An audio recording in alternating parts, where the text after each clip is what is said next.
Most of the remaining provisions of the Economic Security Act of 1935 are still familiar to us, and most of them are based on the idea that benefits should accrue to people who engage in wage work. Few unemployed men who lost their jobs in the early Depression years had unemployment insurance, which was then provided only by the rare employer. A state-based and nationally regulated unemployment insurance program would make sure that workers who were laid off could feed their families. Additionally, it promised to maintain a stable workforce which would be ready to work again when economic conditions improved. Subsidies were to be decided on a state-by-state basis by state officials in conjunction with the employers who were taxed to pay for the program.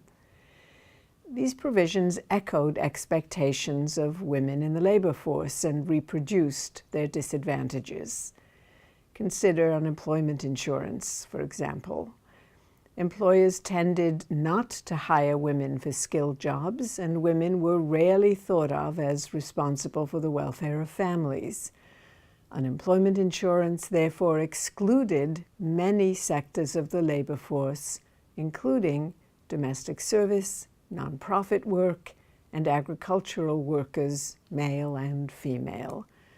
It also excluded people who were thought not to be available for work. That applied to any woman with children who could be unilaterally defined as unavailable. Old age pensions, Social Security, initially covered the largely male workers in the core industrial workforce. It excluded more than 50% of the wage labor force and about 95% of female African American workers. Like unemployment insurance, it was simply not intended for women. In addition to agricultural, domestic, and nonprofit workers, it excluded the retail trades as well as most municipal government jobs, and many people working in the health industry as well. The result was that most women could not pay into the Social Security system and therefore couldn't get benefits from it, except after 1939 through their husbands' accounts, a decided benefit for married women. After 1939, an amendment to the Economic Security Act provided that the contributions made by male workers would cover surviving children and their mothers, as well as the widows of the covered male.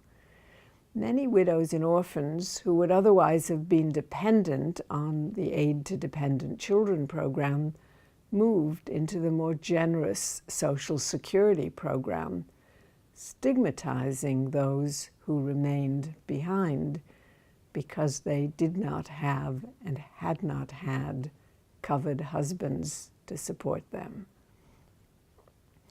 The 1930s programs meant to ensure economic security for all were from the beginning constructed along gendered and racial lines.